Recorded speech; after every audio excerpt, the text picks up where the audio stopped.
खबर देखने से पहले इस चैनल को सब्सक्राइब करें। Global advertiser for innovative outdoor solutions. Global as a company, it has never compromised on its service quality and commitment.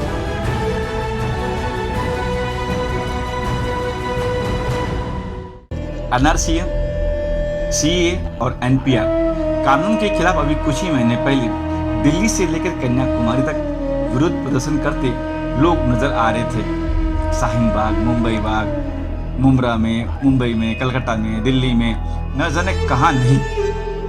तो अब क्या यह कानून या यह लोग सब ठंडे बस्ते में? जी नहीं, बिल्कुल नहीं। बेशक कोरोना महामारी के चलते हर कोई अपने घर में है, बस लॉकडाउन खुलने का इंतजार कर रहा है। फिर एक शाहीन बाग और एक मुंबई बाग ही नहीं, अनगिनत शाहीन बाग और मुंबई बाग नजर आएंगे इस कानून के खिलाफ प्रदर्शन करते हुए। हाँ, अगर सरकार यदि इस कानून को तो शायद। दरअसल हाल ही में समाज सेवक मंसूर शेख ने कहा है कि कोविड-19 के चलते कुछ वक्त के लिए आवाज़ थम गई है, पर अगर सरकार बाज न आई तो अब की बार यह आवाज़ वहाँ ऊंचा लाएगी कि सरकार दहल जाएगी। खबर 24 की एक्सक्लूसिव मुलाकात में सोशल वर्कर मंसूर शेख ने और क्या कुछ कहा, आइए आपको सुनवाते हैं। भाई ऐसा है कि मैं खबर 24 के माध्यम से लोगों को बताना चाहता हूँ कि अगर सरकार इस मुद्दे को ख़त्म नहीं करेगी, एक काला कानून जो सीए और एनआरसी के नाम से हिंदुस्तान जैसे जमहूरी मुल्क में लाया गया।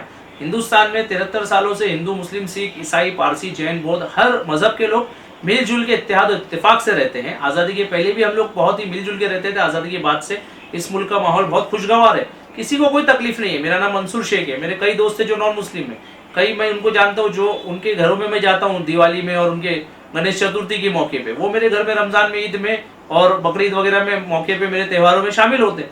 तो हमारे अंदर कुछ भी ऐसे गिले शिकवे नहीं है। लेकिन ये जो मनुवादी और फांसीवादी सरकार जो आई है 2014 के बाद से, इनको एक घमंड और गुरूर ऐसा हो गया है कि इनके अंदर ये लोग ये सोचते हैं कि एक ऐसा कानून लाकर हम लोग अल्पसंख्यकों को, खासतौर से एक विशेष मुस्लिम समुदाय को दबा सकते हैं, जबकि ये इसके अंदर पूरी तरह से नाकाम होंगे। आप ये देखिए कि जब हिंदुस्तान में सीए का गठन हुआ, एक्ट जब लोकसभा राज्यसभा से पास हो गया, उसके बाद वो लोकसभा राज्यसभा से पास होने के बाद में उसके खिलाफ जो सड़कों पे उतरे वो सिर्फ मुसलमान नहीं थे। सड़कों पे तमाम स्टूडेंट्स उतरे, तमाम स्टूडेंट यूनियन उतरी। वो तमाम की तमाम मुसलमान नहीं थी। जितने भी लोग, जितने भी इंटेलेक्चुअल, जितने बुद्धिजीवी जिन्होंने अवार्ड तक वापस किए, कितने लोगों को मैं जानता हूँ। आईएएस गोपीनाथ करण का नाम सुना होगा आपने। वो सिर्फ एक नहीं थे, कई लोगों ने इस कानून के विरोध में इस मनुवादी फांसीवादी सरकार के मुंह पे अपना इस्तीफा मारा और वो अपनी अच्छी नौकरियां छोड़ के हट गए। तो वो क्या मुसलमान थे? ये कानून सिर्फ मुसलमानों के लिए नहीं है। मैं आपको बताना चाहूँगा, एक प्रोग्राम के अंदर मैं एक मुखन्नस शख्स से मिला। मुखन्नस मतलब ट्रांसजेंडर, जिनको हम आम भाषा में ट्रांसजेंडर या जिनको हम जो ना लड़का होता है ना लड़की होती है, जो ट्रांसजेंडर होते हैं, उनसे मैं बात कर रहा था। तो उन्होंने एक बहुत अच्छी बात कही उस ट्रांसजेंडर ने कि मैं बिहार में रहता था, मेरा नाम था फजले हक या कुछ नाम था उनका। उसके बाद मैं वहाँ पर जब मेरे अंदर ऐसी तब्दीलियाँ आई, मेरे बदन के अंदर था वो लड़का, लेकिन उसके अंदर लड़की वाली सब फीलिंग्स थी। तो जब ये चीज़ें बाहर हुई, सबसे पहले उसके घर में पता चला, फिर लोगों को पता चला, तो उसके घर वाले काफ़ी नाराज़ हुए और उन्होंने उसको धक्के मार से घर से बाहर निकाल दिया। आपको पता है ट्रांसजेंडर कम्युनिटी के साथ क्या हाल होता है हिंदुस्तान में, पूरे विश्व में, जबकि नहीं होना चाहिए। वो हमारे लिए बहुत सामान्य है, जैसे हम इंसान है वैसे वो भी इंसान है। खैर, वो मुंबई आ गया भाग के वहाँ से। वो ट्रांसजेंडर यहाँ आके अपनी लाइफ ट्रांसजेंडर के तौर पर उसने शुरू रखी और उसके बाद उसने अपना एक नाम पिंकी रख लिया।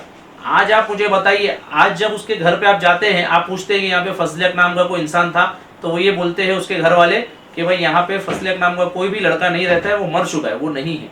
अब वो पिंकी बन के मुंबई में रह रहा है, वो कहाँ से अपने डॉक्यूमेंट्स को मेंटेन करेगा? मैं एक फोरम में एक आदिवासी महिला को सुन रहा था, उन्होंने बताया कि आदिवासी समाज के अंदर आज से सिर्फ 10 साल पहले रिकॉर्ड मेंटेन करने का काम अब शुरू हुआ है। 10 साल पहले वो लोग डेटा मेंटेन रखते हैं कि हमारे घर में कब कौन सा बच्चा पैदा हुआ, कहाँ हुआ। सिर्फ 10 साल पहले, अभी तक उनके घरों के अंदर डिलीवरीज होती थी, वो लोग मेंटेन नहीं रखते थे। तो आप उनसे जब उनके 70 और 75 के कागजात मांगेंगे तो वो लोग कैसे ला के बताएंगे? तो ये मुद्दा जो CNRC का है, ये कहीं ठंडे बस्ते में नहीं गया है। ये कोरोना जैसे हालात होने की वजह से तमाम एक्टिविस्ट लोगों ने उसको कदम पीछे लिए, क्योंकि ये बहुत ही महामारी है, इससे पूरा विश्व ग्रस्त हो चुका है। अमेरिका में तकरीबन 25-30 लाख पेशेंट आ गए हैं, ब्राजील में 20 लाख पेशेंट होने जा रहे हैं, हम लोग करीब कुछ दिनों में 10 लाख पार कर जाएंगे। विश्व में तीसरे नंबर पे सबसे ज़्यादा संक्रमण हमारे भारत देश के अंदर है। तो ये जो एनआरसी और एनपीआर का जो मुद्दा है, ये कुछ दिनों के लिए ठंडे बस्ते में इसलिए है क्योंकि ये बहुत बड़ी बीमारी है, लेकिन जैसे ही ये बीमारी खत्म होगी, जैसे ही फिर से एक्टिविस्ट तमाम रोड पे आएंगे, तमाम समझदार इंसाफ पसंद लोग रोड पे आएंगे, हिंदू भी रोड पे आएगा, मुसलमान भी रोड पे आएगा, बुद्ध, सिख, जैन, पारसी, हर कोई रोड पे आएगा और वो इस सरकार की आंख में आंख डाल के सवाल उठाएगा और आंख में आंख डाल के सवाल उठाना, उनसे पूछेगा कि ये कानून हमको मंजूर नहीं है, हम सीए को नहीं मानते, हम एनआरसी को नहीं मानते। इस मुल्क के अंदर रहना है तो हर कोई रह सकता है। इस मुल्क की चीजों के ऊपर हर किसी का हक है, हर इंसान इस मुल्क के अंदर रह सकता है, हर समुदाय, हर जात और हर धर्म का इंसान इस मुल्क में रह सकता है। ये मुल्क किसी के बाप की जागीर नहीं है और इस मुल्क में हम किसी के बोलने से नहीं आए थे कि किसी के बोलने से वापिस चले जाए। फिर से एक बार शाहीन बाग और मुंबई बाग नजर आएगा? नहीं हो सकता है, अगर ये सरकारें इस तरह से इनका रवैया रहा और ये सरकारों ने हमारे साथ इस तरह से मुलजिमाना रवैया इख्तियार रखा तो फिर से विरोध प्रदर्शन होंगे। मैं ये तो नहीं कह सकता कि उसकी शक्ल क्या होगी, लेकिन फिर से यकीनन विरोध प्रदर्शन होंगे। शाहीन बाग जो था, जो दिल्ली में शाहीन बाग बना था, उसके बाद 6,500 शाहीन बाग पूरे भारत में देखे गए। 6,500, ये कोई छोटी मोटी तादाद नहीं है। मुंबई में शाहीन बाग बना था, हमारे अतराफ में भिवंडी में, कल्याण में भी शाहीन बाग बना था, मुमरा में भी शाहीन बाग बना था। और जो शाहीन बाग दिल्ली था उसमें हम लोग खुद विजिट किए थे, वो 100 दिन तकरीबन चला। आज जलियांवाला बाग जिस तरह से एक वहाँ के जलियांवाला बाग अंग्रेजों की जालिमाना रवैये की एक बहुत बड़ी मिसाल पेश करता है, इसी तरह शाहीन बाग का नाम तारीख में दर्ज हो चुका है। शाहीन बाग वो बाग बन चुका है जो एक मनुवादी और जनसंघी सरकार के मुंह पे 100 दिनों का एक बहुत बड़ा तमाशा है और ये रहती दुनिया तक शाहीन बाग का नाम रहती दुनिया तक रहेगा। जय हिंद।